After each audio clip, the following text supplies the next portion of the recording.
Osiibye otya muganda wange ampuliriza yonna gy'oli? Ntwala omukisa guno okulamusaako. Amannya Ibrahimu Jjuuko, omuloodi wammwe. Bankazaako nti munnange lya muloodi, era nga ddala ndi muloodi. Yenze eyava mu nfuufu n'entuula n'abalangira, yenze. Era nga ekindeese wano lunaku olwaleero kuwa obujulizi, kuweera Secret Society bujulizi.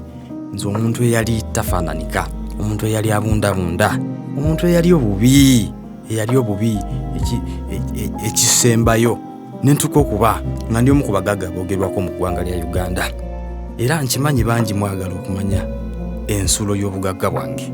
Era ekindese wano olwaleero kusiima na kwebaza na kunnyonnyola ggwe ampuliriza butya bwe nafunamu obugagga, era butya embeera eyo gy'olimu ekuzoganya oyinza otya okugivaamu. Nze nange bwakeera ku makya nenkeera nenva mu kyalo ewaffe.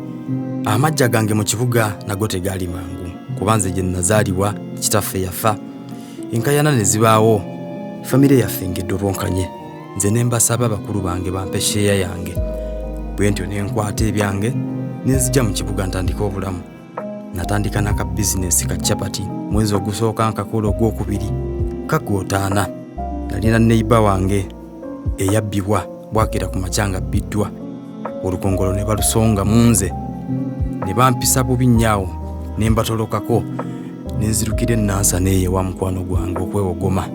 Naye bwe yalaba nga ndi awo sirina kiddako, naye nanfubutula nangobera ebweru ne nnoonya ekyokuzzaako, manatu nga sikiraba. Obwongo ne buŋŋamba nnumbe kuba n'abatwala abantu ebweru.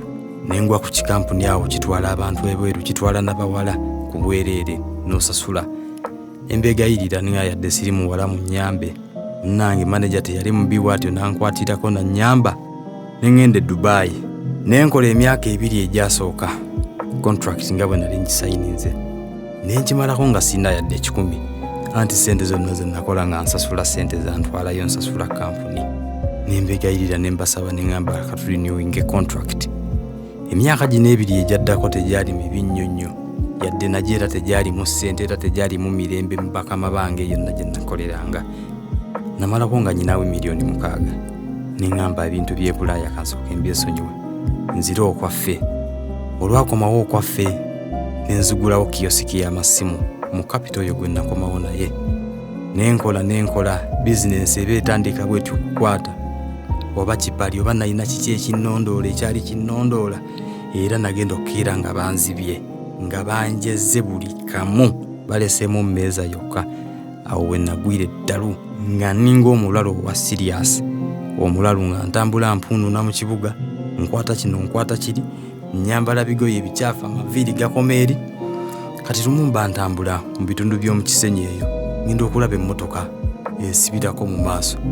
Ngenda okulaba nga Irene mukwano gwange, twasoma naye mukwano gwange wadda. Ngamba Jjuuko, mwana wa mama Jjuuko, ki ekyakutuukako? Bangamba wagenda Dubai.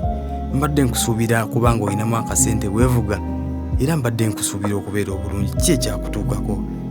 Ne mugamba mwana wa maama, ebyange biwanvu oba neyandoga. Ekyamazima Irene yatulika n'akaaba. Nangamba Jjuuko, mpaakinze wabi, ennamba yange y'essimu yiino, gikwate n'emitwalo 2 gigino, genda ogula essaati n'empale ennungi. Nangamba ngenze naye tusisinkane ku Lwomukaaga ku Royal Complex, wetugenda okusinkanira ku ssaawa 4 ez'okumakya. Baganda bange mbabuulira enkoko nagikwata mumwa ku Lwomukaaga nakeera.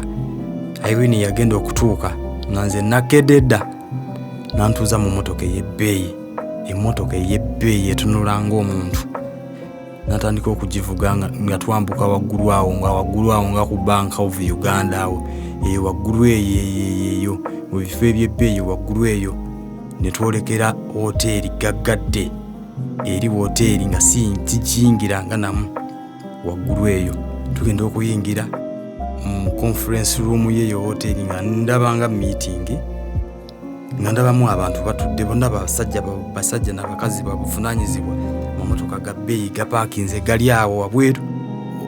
Kyenva ntunula mu maaso ngenda okwetegereza waliyo akulembera olukiiko, musajja muzeeyi bw'ati atudde mu master chair olwamutunulira bw'ati naŋŋamba Mutabanyi yimirira kizibu ki ne mugamba muzeeyi ebyange biwanvu naŋŋamba kosobodde okuyingirako awali gwe tutudde awali lukiiko ebyo biteredde akati munnange nga andaganyisa lunaku lwakuntwala ku kitebe ekikulu munnange olunaku nalwo nga lutuuka yandera ng'omwana era muzeeyi ndi musiimu nnyo nsiima bwongerwa sina kyenyinza kuwa kukulaga nti nsiima kuba byonna obirina muzeeyi yankolako nentereera nagenda okulaba nga ntandika okufuna buddirudiru ngenda okulaba nfunye ssente nenzizaawo bizinensi zirose buli kimu kizzeewo bannange ekisinga okuneewunyisa y'emmotoka gye nasooka okugula mu bulamu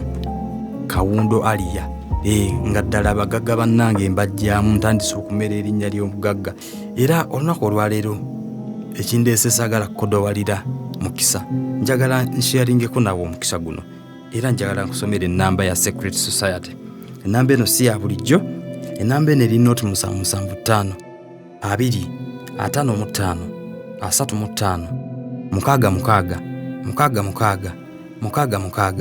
66 era osobola okutuukirira aba Secret Society ku WhatsApp ku namba noti 7 noti 4 96 53 98.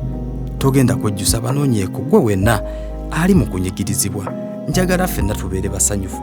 Buli ampulira ng'embeera yo si nnungi, jangu weyunge ku Secret Society ogenda kutereera obulamu. Nzaani okubanga essaawa zino nzijjuzza paakingi ewange, nina amayumba, nina amataka, wuyo mbadde naakazimba ne faamu namba, ndi mu loodi oba sirias.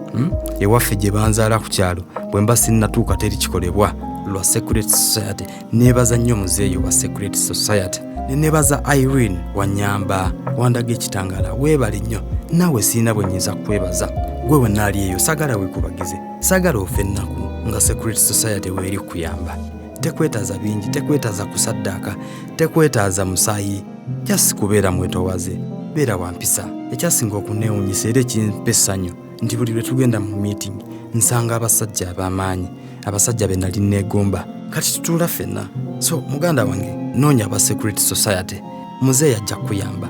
Kuba ku noti 775 2 55 35 66 era oba eya WhatsApp noti 7 noti 4 96 53 98.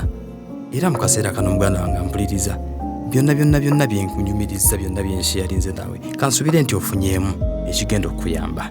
Njagala obeere bulungi. Nze nzize wano okuweera bujulizi Secret Society, nzize nneme kukodowalira, nzize nkuyambe osobole okufuna okubaako otuuka naawe weesiime, weeyagale. Era n'olw'ebigambo ebyo nsaba nkwerekereze kusibulire wano, wabula teweerabira Secret Society.